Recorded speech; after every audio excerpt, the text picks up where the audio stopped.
Welcome to the Writers League of Texas podcast, conversations and presentations featuring writers and industry professionals talking about the craft and business of writing. More information about this discussion, including details on our panelists and presenters, can be found at writersleague.org. We hope you enjoy the discussion.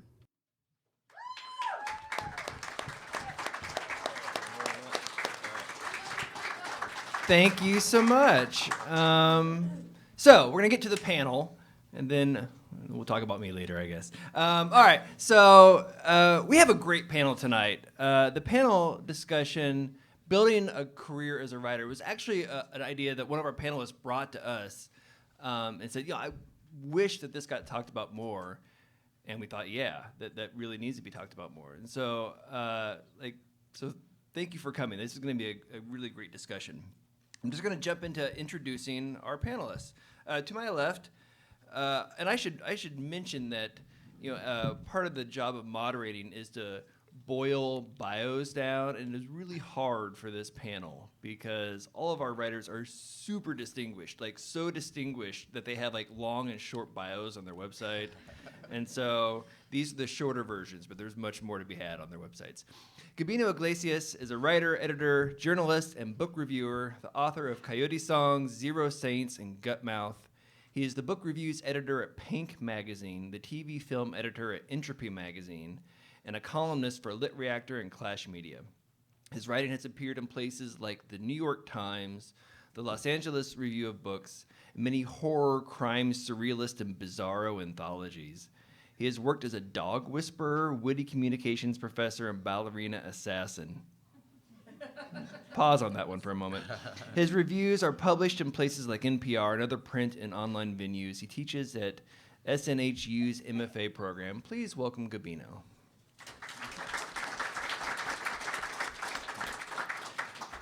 Don Tate is the illustrator and or author of more than 50 critically acclaimed trade and educational books for children. Some of the books he's illustrated include Whoosh, Lonnie Johnson's Super Soaking Stream of Inventions, The Amazing Age of John Roy Lynch, Hope's Gift, and The Cart That Carried Martin. He's the author of Strong as Sandow, How Eugene Sandow Became the Strongest Man on Earth, Poet, The Remarkable Story of George Moses Horton, and It Just Happened When Bill Traylor Started to Draw. Don is a two-time recipient of an Ezra Jack Keats Book Author Award, the winner of a 2016 Christopher Award, and a 2016 Texas Institute of Letters Book Award recipient. Please welcome Don.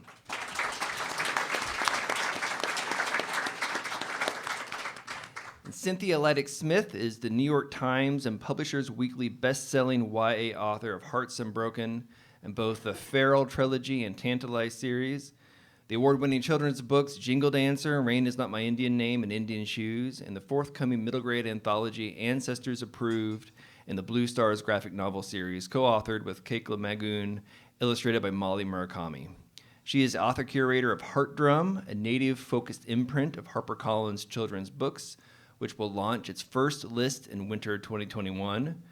Cynthia serves on the core faculty of the Vermont College of Fine Arts MFA program in Writing for Children and Young Adults, is a member of the advisory board of the Society of Children's Book Writers and Illustrators, and the Austin chapter of SCBWI has instituted the Cynthia Leitich Smith Mentor Award in her honor. She is a citizen of the Muskogee Nation. Please welcome Cynthia.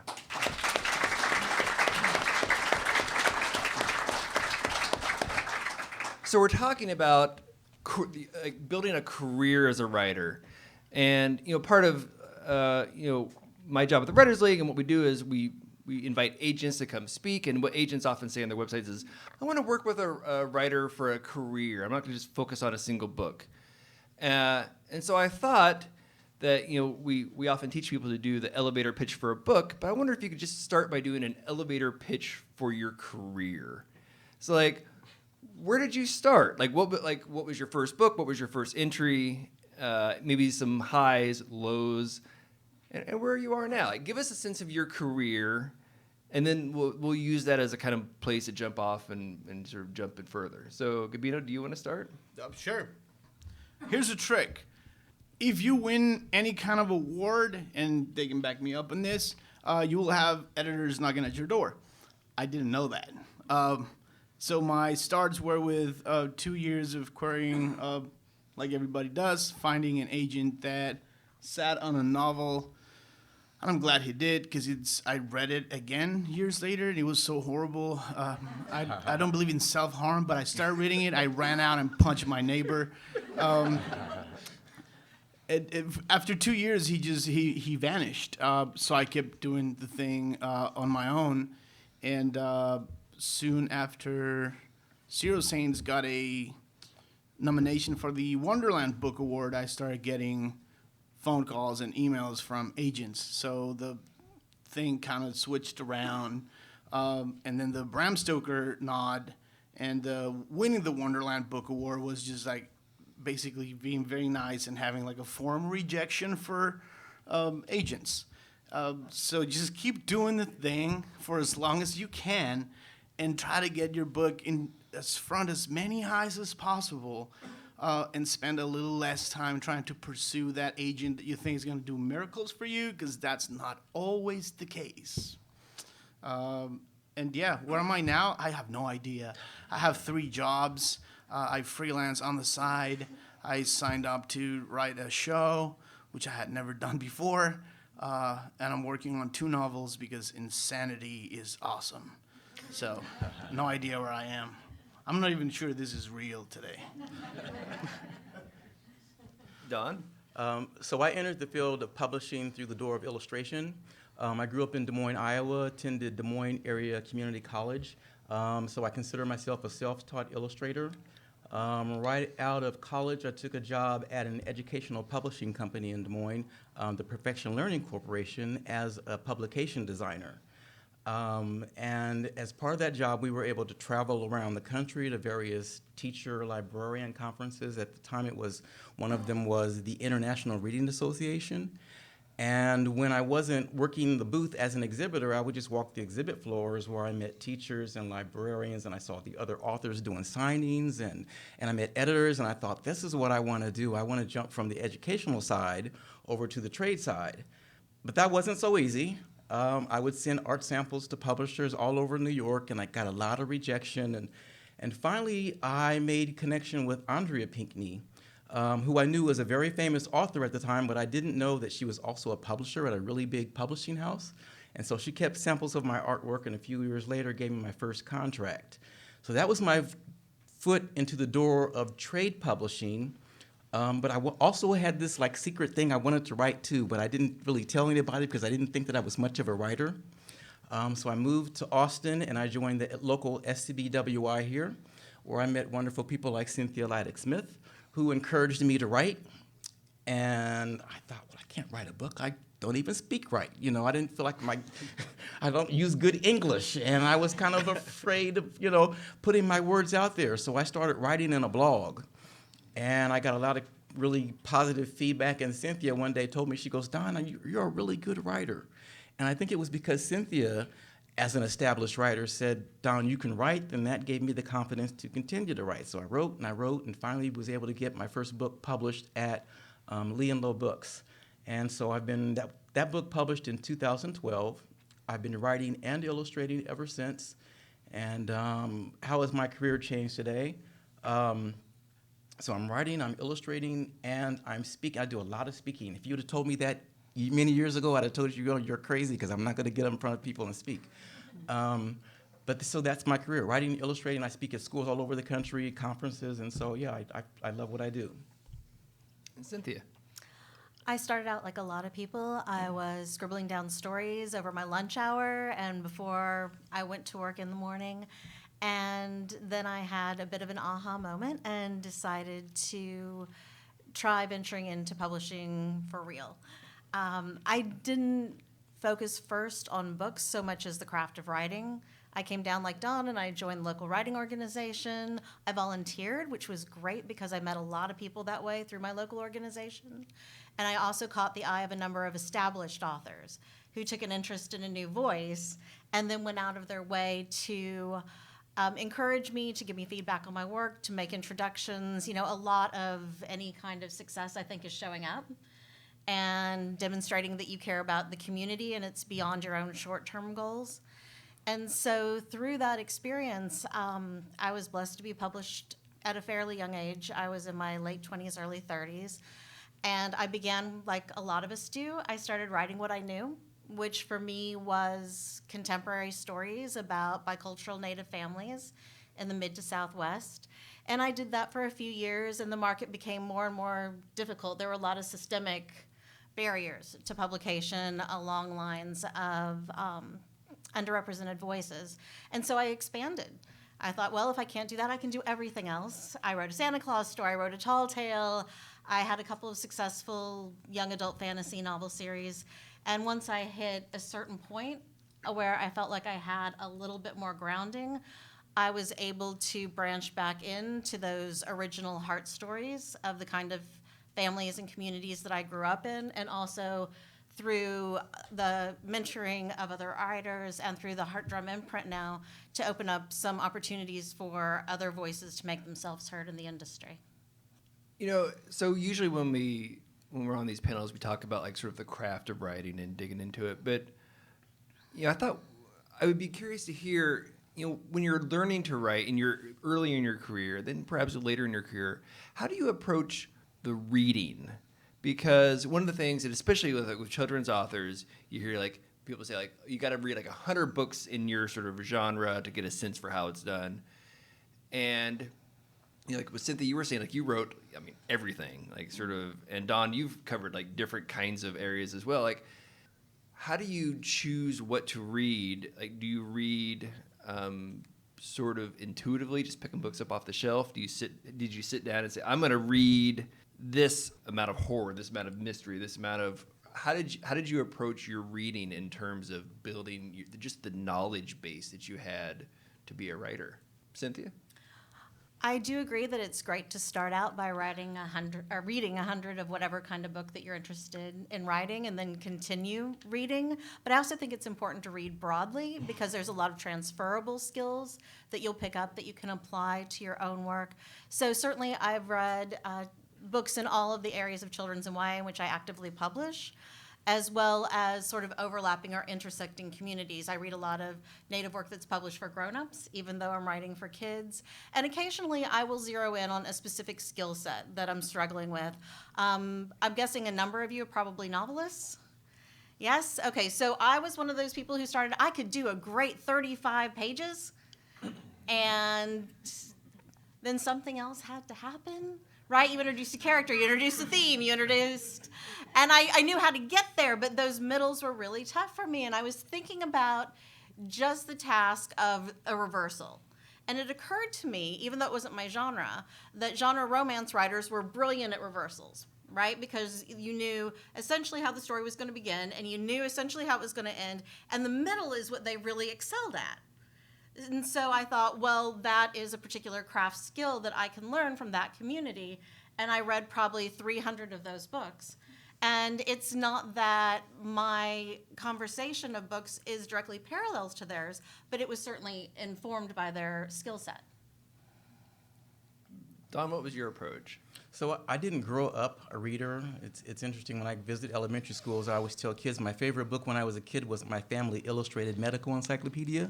And that's kind of followed me into adulthood. I struggle with reading, so I typically read picture books. I love picture books. If you look at came to my house right now, into my studio, I have like wall-to-wall picture books. And so I read a lot of biographies. I read a lot of nonfiction. But I read very differently now than I did, starting off. Now I'm reading more as a studier. I'm trying to figure out the form in which the author wrote the story. I'm studying the voice that the author used to tell the story. And oftentimes I'm so busy studying the book that I can't even recall what the story's about because I'm just so into trying to dissect the way that author may have written that story. I probably need to read more diversely. Actually, what happens is I end up falling on a lot of audiobooks. And don't discredit audiobooks because you can study writing and the way that an author puts together a story in the form of an audiobook as well. So I pretty much study picture books. I also recently joined, I probably shouldn't say recently joined, this is my very last year of serving on the jury of the Ezra Jack Keats Award. And as part of that, we receive like 500 picture books a year. And so we've got to read all those books, which is a good thing at some days and not such a good thing other days, because these are like newly published authors. But again, I'm reading those books very differently today than I would have read them starting off in my career. What is different about it? Well, again, I'm just reading them and studying the craft, the way the story is told. I'm studying the language. I'm studying the story arc. So that classic reading like a writer kind of Exactly, reading like a writer. And I remember when I first started storytelling, and I think it was Cynthia who taught me all about the story arc. And the basic way to tell a story, which is you begin, you have your beginning where you set the story, and you have your middle where you have the rising and falling action, and then you have the end where the problem is solved.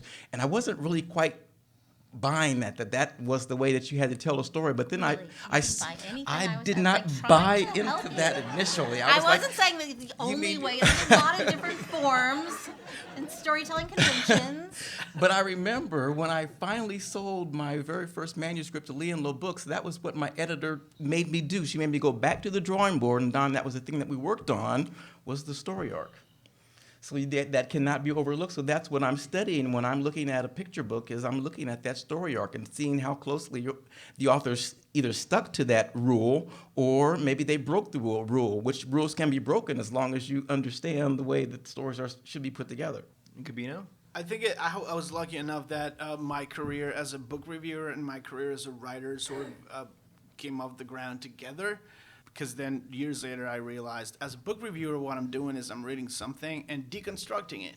And then at night when I sat down to write, subconsciously I had this thing that I might have enjoyed. Maybe it was like pacing or like economy of language. And I was sort of going back to that in my mind to sort of emulate, and it didn't matter because, for example, if you really want to nail economy of language, go read graphic stuff because they don't have that much space to put words. And now it's to the point where I have to stop reading to try to get my writing done.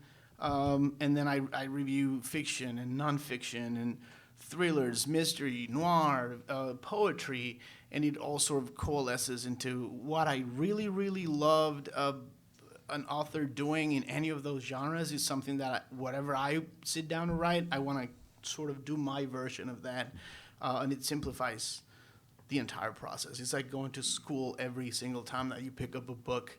If you just take the time to, yes, you can enjoy the story, but at the same time try to deconstruct it constantly. If there's something that makes you put the book down, what was it? If you made it late to a meeting because you were caught up in the book, what was the author doing at that exact moment that just kept you turning the pages? And it's entirely free.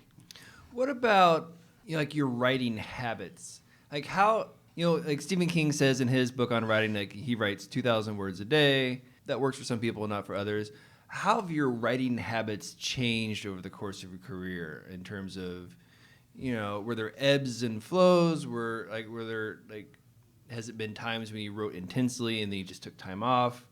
Like, do you need different things now than you did when you first started writing? Don, what about you? When I first started out onto the path of writing, I made this commitment that I was going to write every single day. And when I look back at my writing when I first started off, I really kind of admired that. I don't write every day like I did then, but some of my best writing happened when I was just immersed in the word every single day. I've kind of gotten away from that because as my career has grown, I feel like I'm more, you talk about that ebb and flow, I'm constantly juggling. I'm either working on sketches for a current book, or I'm working on the revisions for another book, or I'm promoting a future book, or I've got a brand new idea and I'm putting those ideas on paper or creating a timeline for that future book. So I'm constantly in various stages of book creation. And so the writing part of it oftentimes for me now ends up taking, because I'm still primarily an illustrator, it kind of takes a backseat to my illustration. And then suddenly I'm at the Starbucks And over the course of a week, I'm writing the Eugene Sandow book. And I just knock that writing out, and I go back to my illustration, and I go back to that whole juggling of my projects, and then a few months later, then I'm revising. And that's all I'm doing. And once I get into the writing, though, for me, what I discovered that I loved about writing is that it's much like illustrating. It's much like painting a picture, but I always tell kids that it's like painting a picture but with words. I'm creating visuals with words. And once I get up and I open up my computer and I start writing, I get lost in the whole writing process in the same way that I do with when I'm painting a picture. Gabino, how about you? So usually I think and think and think, and in the process of thinking, I get depressed about the fact that I'm not writing. Then I'll sit down and I'll pour out 10,000 words, and I'll celebrate for about half a day. Then I'll realize about 6,000 of those words are trash. Imposter syndrome kicks in. There's depression for a couple days.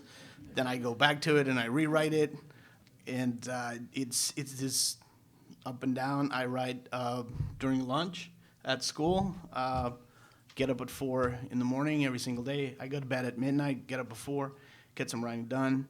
I write in airplanes when I'm on book tour and in hotels. I disconnect the TV and I write. There's this idea of the ritual, the famous writing ritual. The ritual should be this. If you have 10 minutes, don't turn on Netflix, get some writing done. If you really want to do it, you'll do it. Think about the amount of words that you can bang out in 10 minutes. Multiply that by you did it 15 days in a row. You have a couple pages, right? So my process is utter chaos. But it seems to work. Cynthia, how about you? I like the 10 minutes. I would boil it down just a little more modestly. When I was getting started, my mentor was Kathy Oppelt. Some of you may be familiar with. She's a College Station-based children's writer. And she suggests 3 minutes. And the reason is because everyone has 3 minutes, right? It's not the 3 minutes that's hard. It's the getting started. And if you psych yourself into thinking, oh, this is a tiny little commitment, I have no excuse for not doing it, once you've begun, you'll keep going. So a lot of it is, kind of psychological. I'm a big believer in reward systems. If I do anything at all good, I will reward myself and praise myself quite a bit. I would do sort of the opposite. It's a lot of talking because I figure if I'm not on my side, then who else is going to be? And and I decided everything counts. If I write my editor an email, that counts. Those are words. If I wrote a grocery list, those are words, right? And I'm gonna feel good about that. I have written my grocery list, and here we go.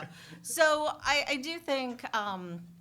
For me, in terms of the structure of writing, I don't sit down every day and work on fiction because that's not possible. The life of being an author gets in the way to some extent with the life of being a writer, and I think of those as separate people.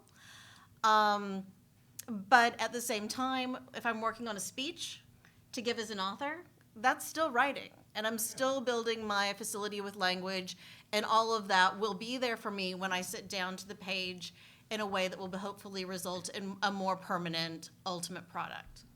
I like the way that all three of you talk about building your facility with language or going to school or figuring it out as you go. All of you are the idea is that you're always learning. You don't just sort of learn the thing and then just sort of you're a master all the time. So that's sort of a base in terms of the reading and the writing and how you go about it. But what about career? And you've alluded to, all three of you, there's parts of the career that are doing the work and there's all the other parts as well. And so I wonder, generally we'll dig in, what is the piece of advice that you find yourself giving to authors as you talk to people, or that you wish somebody had said to you, Cynthia, one thing you need to keep in mind that you've had to figure out maybe the hard way? And Cynthia, since this panel is your idea, what do you think? What is the advice that you find yourself giving? Advice? I would probably tell myself to be a little easier on myself, to enjoy the apprenticeship more. I think that there is this rush to the book, and a book is a wonderful thing, but it's just a book, right? And when you hit it, it's done. you become a writer to write, not to have written. And I think in my youth, as a beginning writer, I was very eager to prove something to the world, my parents, my law school classmates who had an intervention and asked me what I was doing. But there was so much to be said for not writing on deadline and not writing with having to, say an incantation to remove the voices of the reviewers with love and affection. And all of that weight of the authorness. There's so much to be said for just the joy in the process, the play in the process. It's supposed to be fun, right? Otherwise, I might as well do something that comes with like very good health insurance. So, it's easy to get wrapped up in the pressure of it and the competitiveness and all of that. But it is such a privilege and luxury to be able to convince yourself that your voice matters, and in our case, that your voice matters for young readers because they're such an important audience. What was it that allowed you? You say when you were starting out, you wanted to prove things, and now you're talking about the joy of it. Was there a moment, kind of the moment of clarity, where oh, I need to remind myself why I like doing this, or is it just sort of the grind of the author life that makes you think why do I do this? I was a little bit of a rebel. I had 3 books that were modestly successful, right? They made lists that were great honors, but not particularly sales generating, that sort of thing. And I remember hitting a point, and in children's literature, we had they called it a multicultural boom that went bust right as I was entering. And I remember very clearly someone saying to me, maybe if Kevin Costner makes another movie, you'll get to publish another book. And some of it was just stubborn. I'm like, fine, I can write anything. I will write all the things. And it gave me an opportunity to survive long enough to write books that do fall into that category that I am passionate about and see a need for. And that, to a certain extent, you can take those no's and let them fuel your own yeses. And there are a lot of no's that come at writers, all writers, every single one of us. We're going to hear it over and over again. So you have to keep saying yes to yourself. Don, what about you? Well, I thought it was really interesting, and I appreciate your answer, Cynthia, because that was pretty much what I was going to say, too. The advice that I would give myself is just to kind of appreciate and to enjoy this experience and not worry about it so much. I'm a big worrier, and I'm a control freak. And I tend to stress out about things. And you know what? I cannot control what bloggers are going to say about my books once they publish. I cannot control what reviewers are going to say in their reviews about my books. I cannot make them give me an award.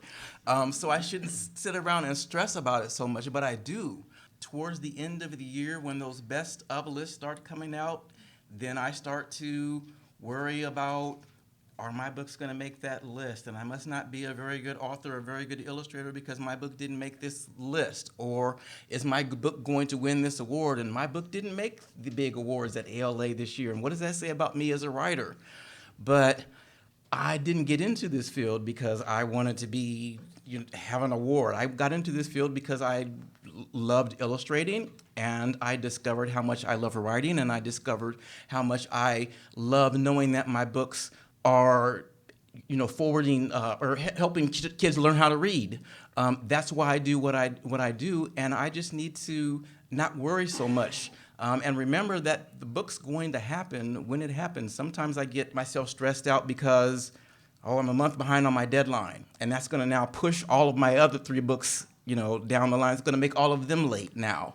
And what's going to happen when all of those are late and then I get another contract? So I'm constantly worried about all of this stuff. And, I just need to just kind of sit back and just enjoy, because in the end, it all works out. In the end, the books, they publish, and they, cross my finger and knock on wood, will continue to do well. And just kind of enjoy the process more and celebrate the milestones. How do you do that? Because I don't do a good job of it. Right, because even if you're not a naturally anxious person, publishing is anxiety like producing. Like, do you have any kind of tricks that you fall back on when you're feeling like, oh my God, I'm not going to make the list, or they got this deadline? Are there tricks to just sort of getting back into the work and getting out of that part of your head? For me, it's really about making and building that community, getting involved with other writers. I've got a group of writing buddies and illustrating buddies, and we get together and we talk about issues. I was just in a conversation last night on social networking.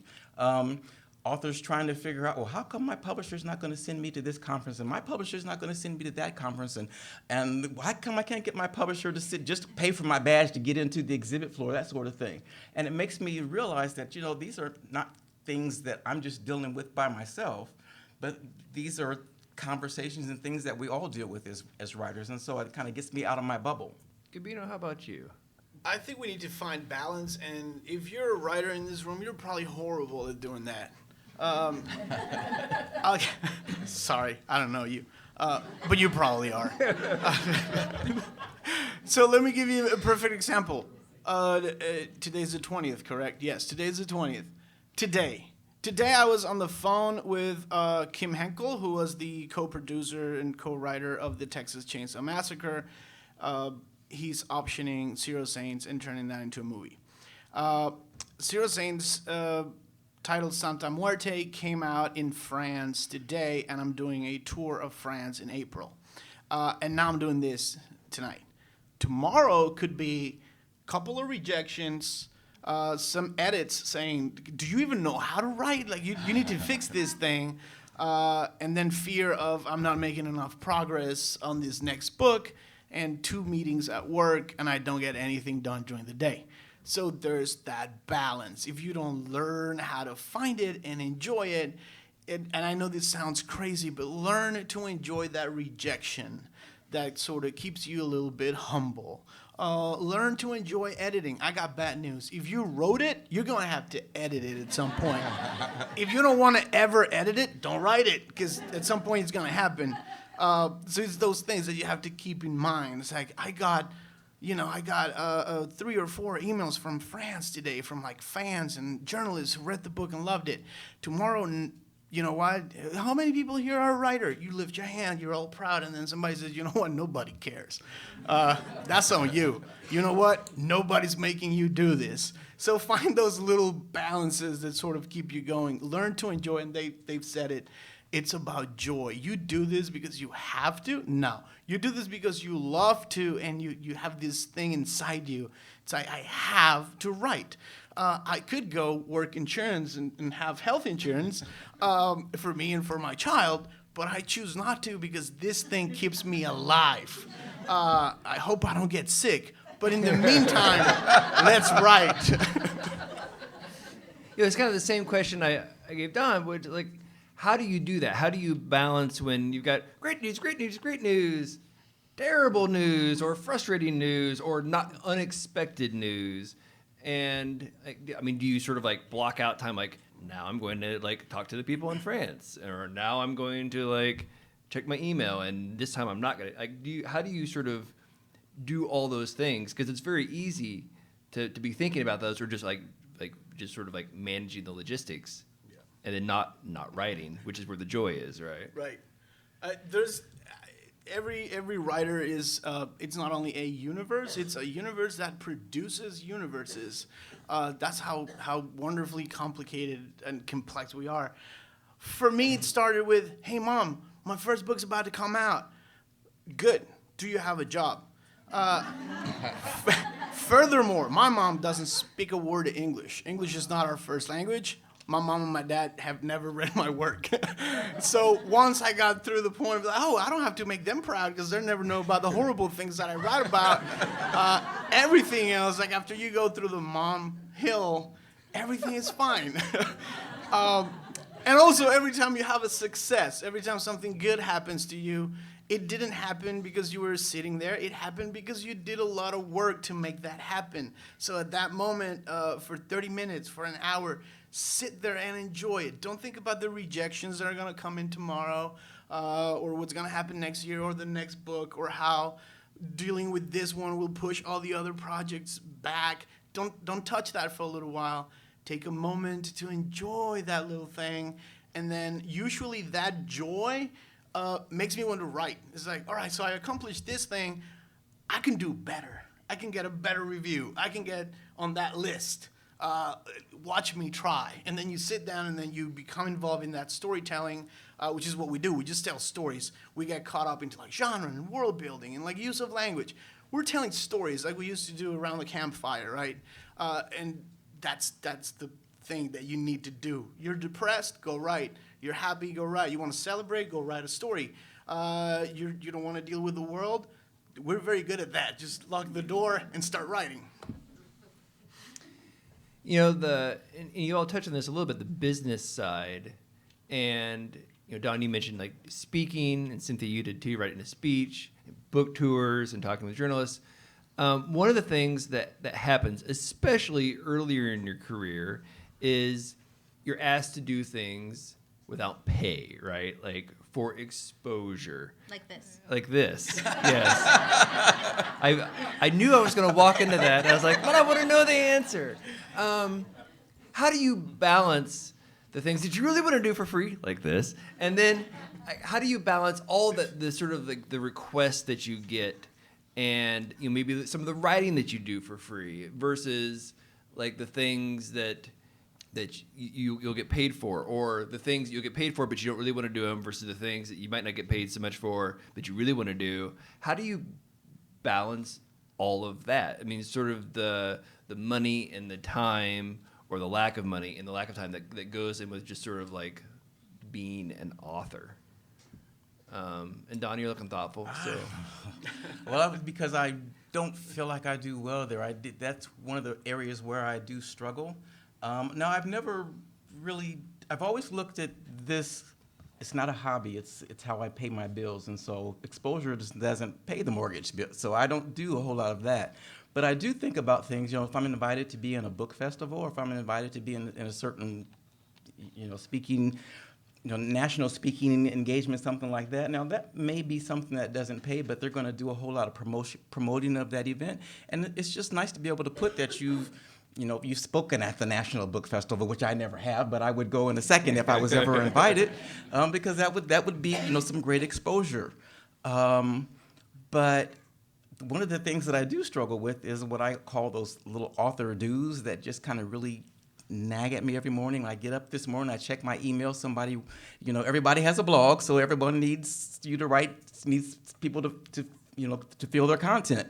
Everyone has a podcast now, so everyone's reaching out to authors. Can you do a podcast with me?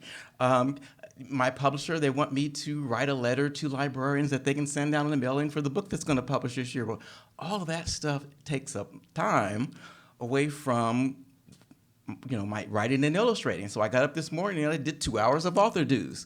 Then I got really frustrated because I walked away from my computer and there was another email. And I'm like, oh my God, another one.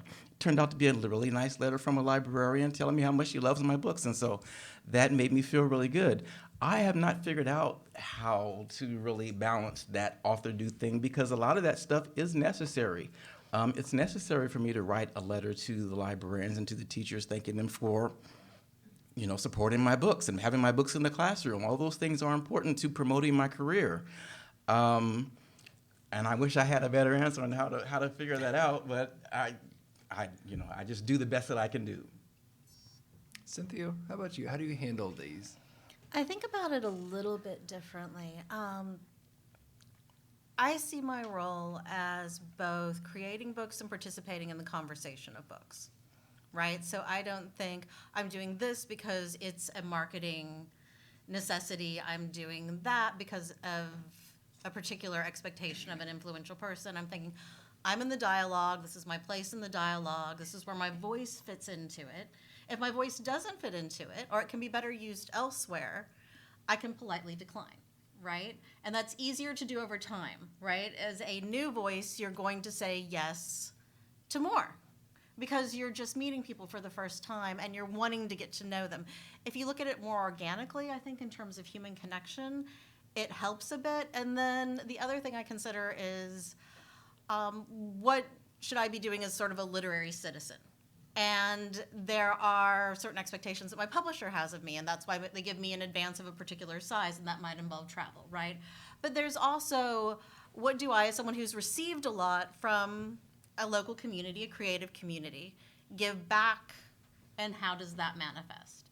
And so I might volunteer to, do a donation critique for a fundraiser. I might make a point of attending as many of the book launches for Debut Voices as I can possibly fit into my schedule, because I know that for them, having that one additional person in that seat matters. And I remember having been them and being very, very worried that those seats would be empty.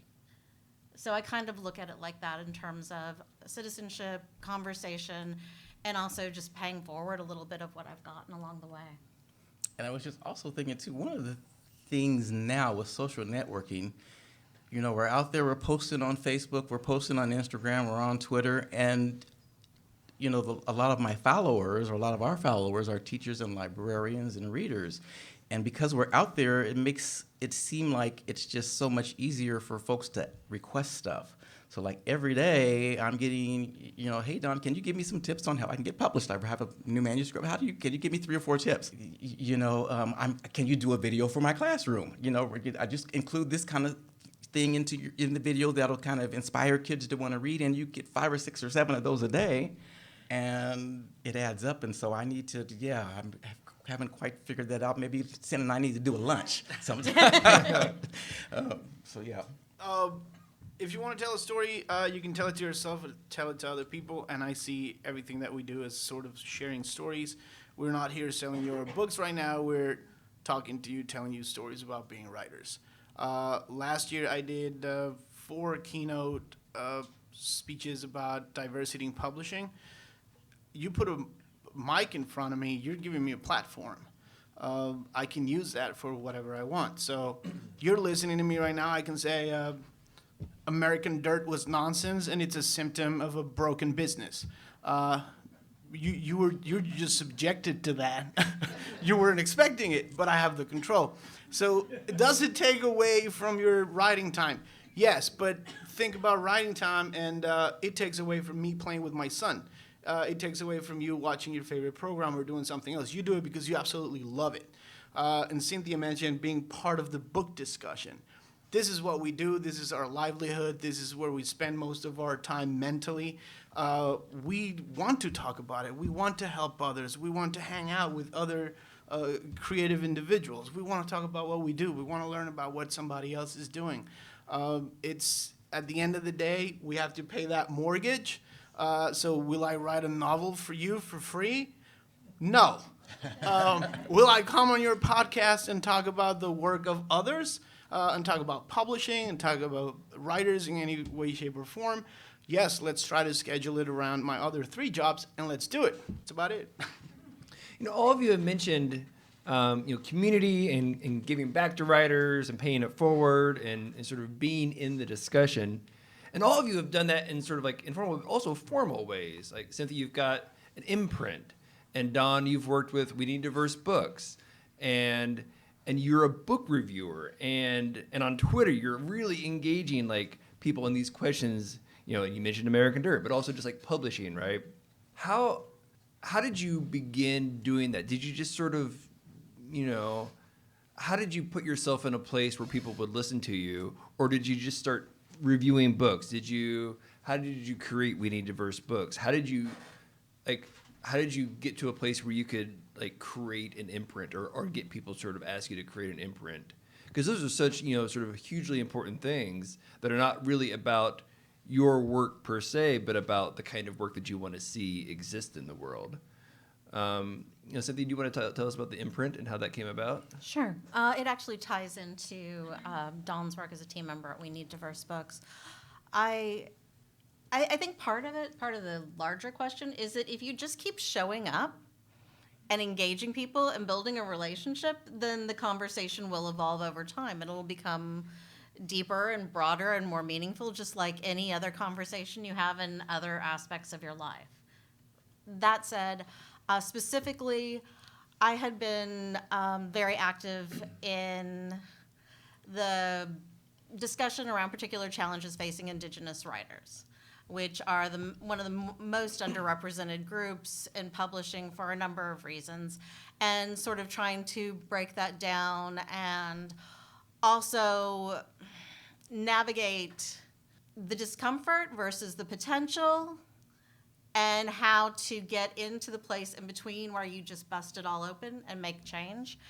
And because of the articles I was writing and the speeches I was giving, I was approached by Ellen O, who is a founder of We Need Diverse Books, and she said, so what do you think about starting a Native imprint at one of the major publishers? And I said, I am not a famous person. She said, well, James Patterson is doing it, and Kwame Alexander, and she was naming all these fancy, famous people. I said, see previous point. And then she said, did you notice that none of them were women? And I said, no. And she said, who else would do it? And in my community, just by virtue of being firmly middle-aged, we have a number of elders, we have a number of new voices. We do not have a lot of people in between who stuck it out during those thin years and was fine. I'll write a freaking vampire novel then, take that. And managed to just survive in the industry long enough to build a skill set, savvy, connections, a little bit of a reputation, right? And so she said, if this is something you're interested in doing, we think that you're the perfect person for it. I stuck with no. I led a workshop for Native writers. It was called Loonsong Turtle Island, and it was in Minnesota. It was on this lake, gorgeous, sparkling lake, and I looked over from the porch at all the writers, and they were laughing together, and they were having such a good time, and I had their stories out in front of me, and I thought, this can work. And so I approached an executive editor at HarperCollins who had published me when I was a beginning writer. I knew that she'd always been interested in those kind of stories well before the conversation had turned. And so it was someone that I could trust with my cousins and their stories, and would be coming from a good place. And we built out from there. It took about a year and a quarter just to get all the paperwork done. These things don't happen too quickly. But we're debuting with a good list, and I'm excited about where it can go. So we've got some fresh energy. And that We Need Diverse Books, the nonprofit organization and the movement around it, has made a tremendous difference in children's publishing. One of our biggest challenges is representation within the industry itself. People in marketing, people in editorial, people in the art department, right? And one of the programs is to fund interns who can live in New York City or wherever the publishing company may be. And a remarkable number of them, well over 80%, have been offered permanent positions. That's real tangible change, and yes, it will take time for them to get into higher up positions, but it is a much different place than we were in, say, 2009-10. Don, what about your sort of interaction with We Need Diverse Books? How did that come about? And then also, like, a big part of it, you're speaking at schools too, is sort of, of course, like sometimes they buy books, but it's also like sort of giving back to a community. It's interesting. A few years ago, I discovered where someone created a Wikipedia page on me, and they described me as an activist in children's literature fighting for more diversity. And I kind of was a little bit scared because I've never really considered myself an activist. When I got into publishing, and I would draw pictures of people who looked like me, people from my community. And then when I started writing books, I did the same thing. I wrote about people who looked like me, people from my community, people who I thought were oftentimes overlooked or misrepresented or missing in publishing.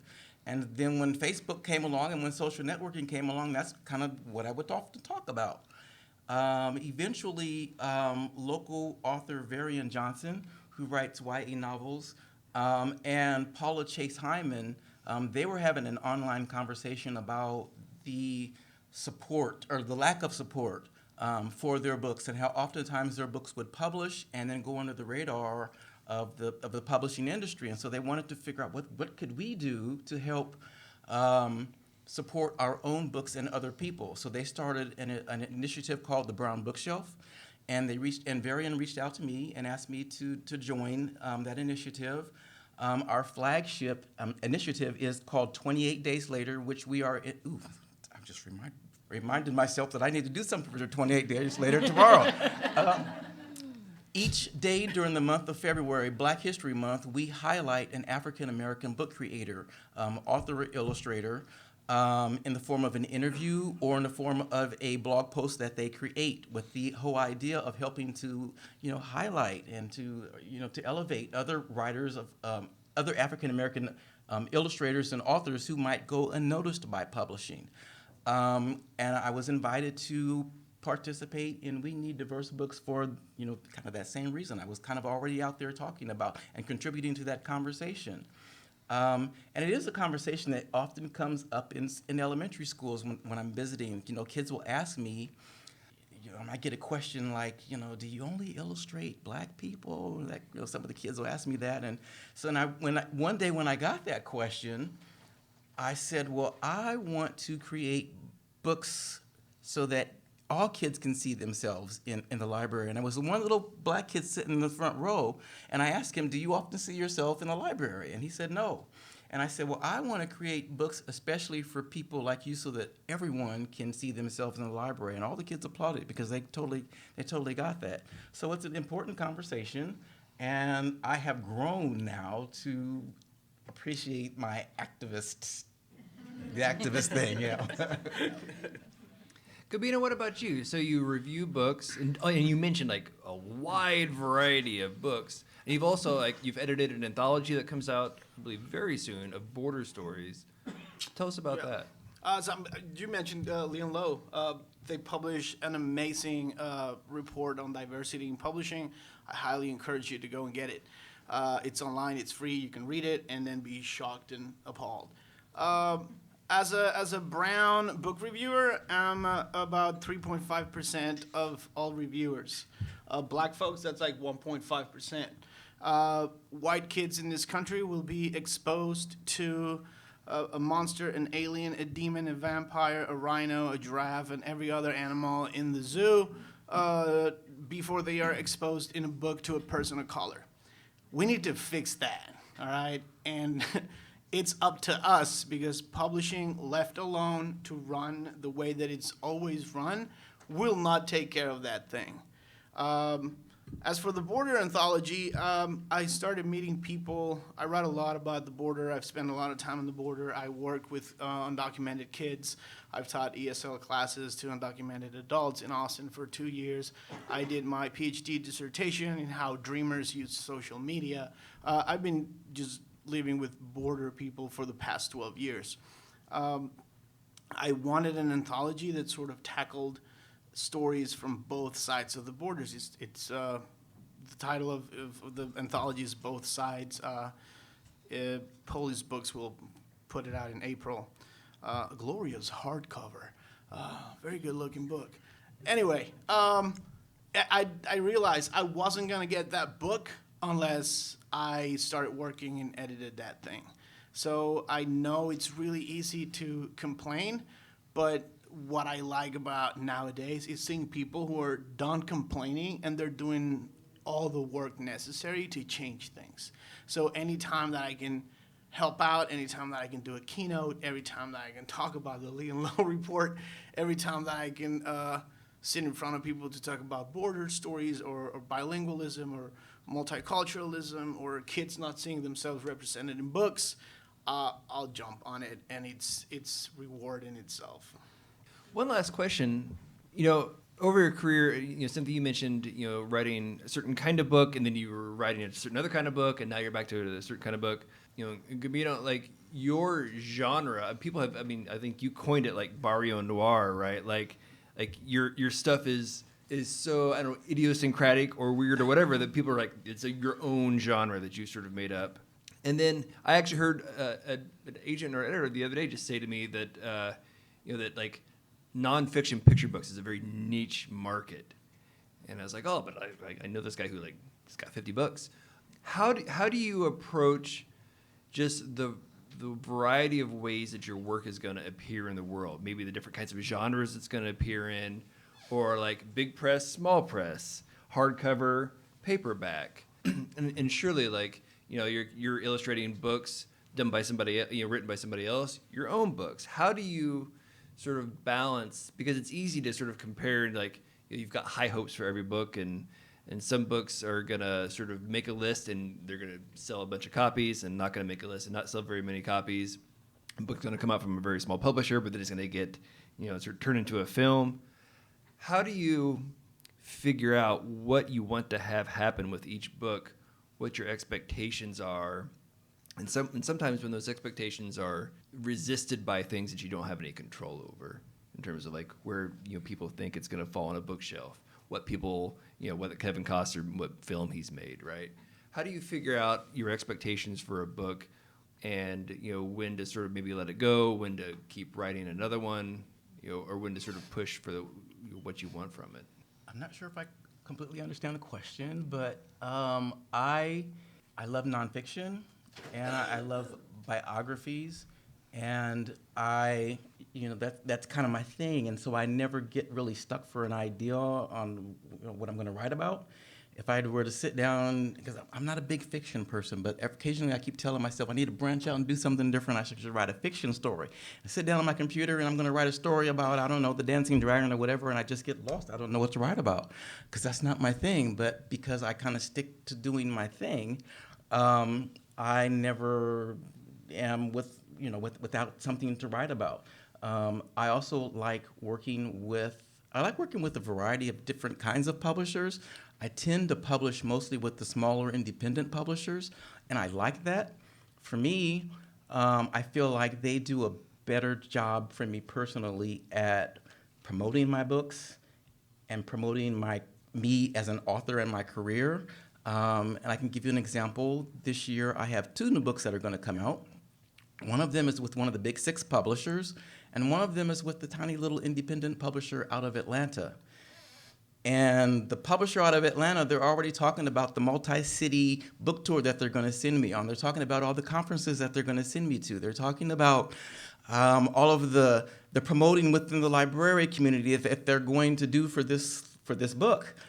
And the Big 6 publisher, I'm like begging them to let me sign here in Texas at TLA conference, and I'm getting like crickets. But the smaller publishers, they cannot afford to pay me for my writing and my illustrating and to throw the book out there and see what happens. If they're going to sell the book, they have to market it. And so because they put that much more time and care and emphasis on my book, then that kind of elevates me and my career. But again, I like writing and illustrating for all size publishers. The bigger publishers pay better, and they pay you tomorrow. But I do like working with those little publishers. Gabino, how about you? All of your books have come out from indie publishers. Yeah. I think there's like indie, and then like indie.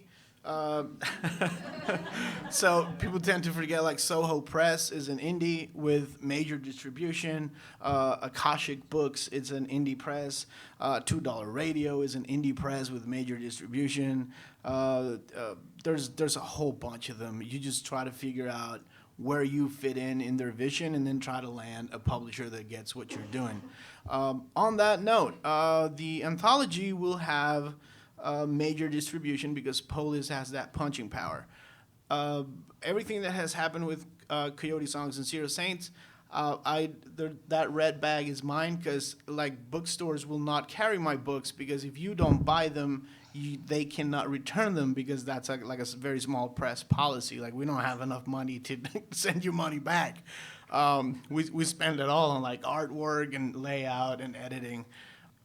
One of the most beautiful things I've learned in the last, I guess, 2 years came from Josh Mallerman, who I've known for years, and then he sort of wrote Bird Box, and look at him now. And he said, your writing is a human body, kind of like a Frankenstein monster, and every book is like a little part of it. So don't have too high hopes for all of them because you can't control what they do. Just finish the damn thing. And I was like, I like that. Once you put it out, it's out of your hands. The only thing that you can actually control is try to make it as good as you can and then put it out into the world. The difference will be, do you have to drive? I've driven everywhere between Orlando, Florida, and like Oxford, Mississippi with my own books. That level of hustle, do you want to do that? Or do you want to get paid tomorrow and then have them sort of not send you anywhere, but those books from the big five will get into bookstores because they already have the distribution channels. Sometimes you get to pick. Sometimes you just have to roll with whatever life throws your way. But ultimately, no one will care about your book as much as you do. So that thing, it just relies on you. And I've just learned that the hard way by sitting at home and wondering, why am I not selling any more books? It's like, well, because people don't know they're out there. So go out there and find an audience, build a platform, talk to people, get on every podcast, read on the corner. I've lived here for 12 years, and then this year the Texas Book Festival wanted me, and I was like, I've been walking around for 11 years, right? Hopefully it doesn't take you 11 years. But yeah, just that's about it. And so I guess it's appropriate to end this question with you, Cynthia, because you now, because you have an imprint, you have that kind of power, I right? can publish my own damn books. You can publish your own damn books and choose And the it's books, not right? self-publishing. You've published different kinds of books. How, as someone with an imprint now, how do you what kind of experience are you hoping to sort of give your authors, and what is your sort of your idea going into it? More than anything, I'm looking, and I think this is true for anyone who is an editor agent, I'm looking for new voices, right? Because it's really easy to feel powerless against sort of the monolith of the publishing industry. But the fact of the matter is, I can't publish a book unless an author conceives of it, unless they write it, unless they pour heart and soul into it. And so you may at times feel powerless, but really you are the source of the magic. And there is so much urgency. The lifeblood of publishing is what bubbles up from your creative life. So I think you can be really optimistic. I know that, so far I've purchased a series. It'll be the first native series at a major house ever. That's great. That's something. From an author who had been previously published one book from a university press. And it's great that she published the book at a university press, but it also got her on my radar. And I knew that she was funny, and that's something I was really looking for. And the other authors I've signed are all debut voices. And they're doing work that isn't like anything else in the market, but builds on the conversation. So they did their reading, and they figured out what it was that they had that was fresh and fantastic. And I think that's what we all have to do. Please thank our panelists. Give them a warm round of applause. This has been the Writers League of Texas podcast. For more information about the Writers League of Texas and our many programs and services for writers, visit our website at writersleague.org. Email us at wlt@writersleague.org or give us a call at 512-499-8914. Thank you for listening.